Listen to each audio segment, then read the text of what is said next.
Чуй, това е гласът на Бога, който говори. Бог казва: Всемогъщият Бог се разкрива в духовно тяло, без дори частичка плът или кръв от главата до петите. Той се издига над вселенския свят, седнал на славния престол на третото небе, властващ всичко съществуващо.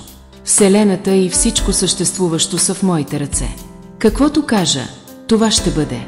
Както го предопределя, така ще стане. Сатана е под нозете ми. Той е в бездънната пропаст. Когато гласът ми прозвучи, небето и земята ще изчезнат и ще се превърнат в нищо. Всичко съществуващо ще се обнови. Това е неизменна истина, която е напълно вярна. Победих света и всички онези, които са зли. Сега тук и ви говоря, и всички, които имат уши, да слушат, и всички, които са живи, да приемат.